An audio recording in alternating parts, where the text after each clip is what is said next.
Thanks, guys. Fox News alert on new fallout from that presidential news conference you just saw and the growing concerns on Washington's spending crisis as the president pressures Congress to raise the debt ceiling.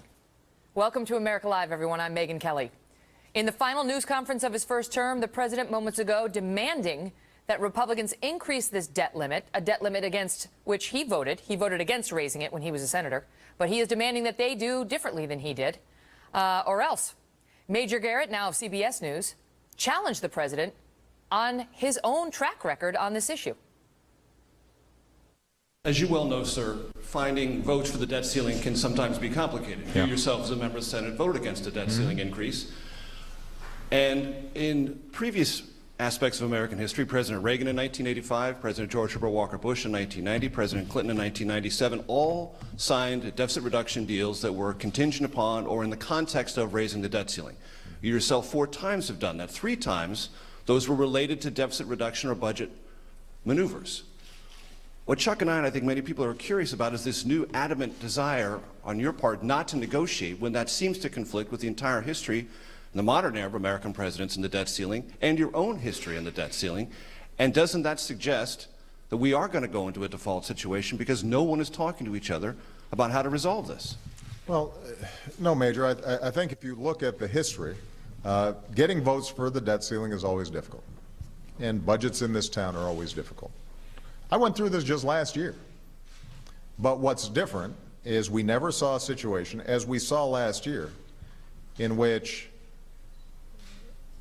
certain groups in Congress took such an absolutist position that we came within a few days of defaulting. Lou Dobbs is the host of Lou Dobbs Tonight on the Fox Business Network. Lou, welcome back. What an extraordinary exchange we saw the president have on that issue. Basically, his position was, we're raising the debt ceiling, whether Congress wants to or not. I'm not negotiating with them on it. I'm not following what Speaker Boehner has said is the Boehner rule of for every dollar we increase the debt limit, there will be a spending cut.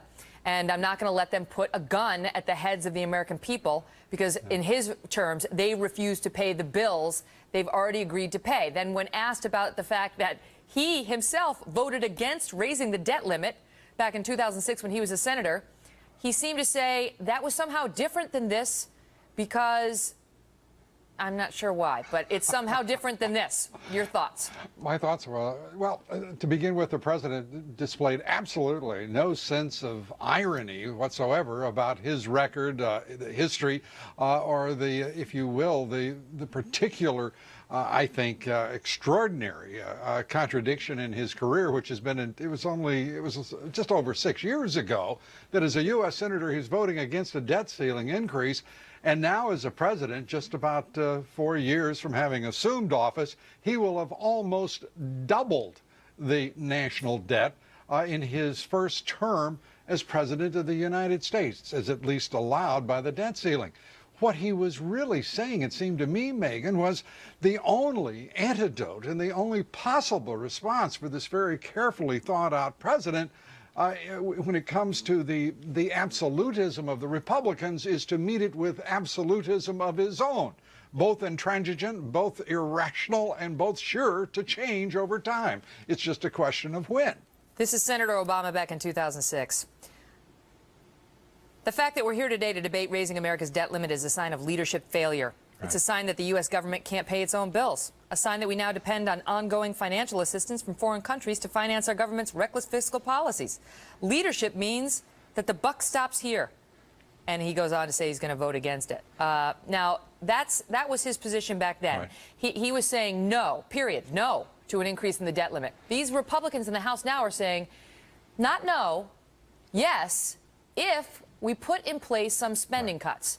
So it's not an absolute no on their part. It's we'll give you what you want if you put in place some spending cuts. But he seems to think that position is more extreme than flat out no back in 2006. It has become habitual with this president, Megyn, that he describe his opponents, political or otherwise, in terms from which they have no possible justification, no rationalization. He says, if you're common sense when it comes to gun ownership, then you have to see my way. It has to be my way. And if not, then you obviously have no common sense. He is saying of the Republicans, they are extremists because they want to achieve different goals than does he. He has taken on this position, these polemical positions that are frankly stultifying of the government and political process. They are, secondly, disingenuous to the extreme and unproductive on the whole. He is setting the groundwork for what will be a rather spectacular collision between the Republicans and his administration, but one that is sure, in my opinion at least, to weigh heavily on his legacy. This is a man who is, I think, as we listen to some of the wording in his comments today, beginning to understand he's not going to have it his way, despite the grandiosity of his extraordinary breadth of goals that he's laying out, whether it's gun control, immigration reform, or a clear, clean vote on a debt ceiling. I want to follow up on that with 2 points, and then I'm going to have to go. Sure. But I want to ask you, number one, about tone. You seem to be getting to it, but about tone, suggesting that the Republicans and he aren't agreeing on what to do about spending because the Republicans look with suspicion on people who receive Medicaid, on people who receive Social Security, on college students who need loans, that they look with suspicion, the questioning of motives. He's run that horse, I think, just about into the ground. And now it's time for the SPCA to step in.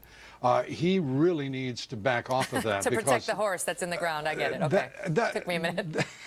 This is just not a president right now. He needs new material. He needs a fresh look. And he does, as he's starting to demonstrate, need a new tone. There was a tone of acknowledgement that at least Congress is an independent, sovereign body of this constitutional republic today. That was a big step forward in his progress. I think an important change in tone. And my last question for you quickly is, he says that he's put in place $2.5 trillion worth of deficit reduction already. He says it's a little short of the $4 trillion he believes we need, but he would have the American public believe that he has already significantly reduced our deficit as president. Yeah, which makes you wonder why we need another $2 trillion so desperately now as we are getting ready for the beginning of his second term. Obviously, that's $2.5 trillion that is fanciful in my opinion, ethereal in that of others. But it's all about a baseline. It is not a reduction in spending. It's a reduction in the rate of growth of spending,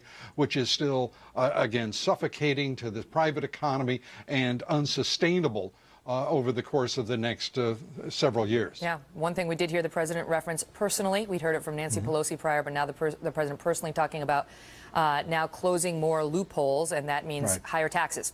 We don't know on who, but he would not specify any specific spending reductions. He is still talking about raising taxes, and he is refusing to negotiate with the House Republicans on this issue of the debt ceiling. Lou, it's going to be an interesting couple of months. Looking forward to it. All right. Thank you, sir. Thanks, mate.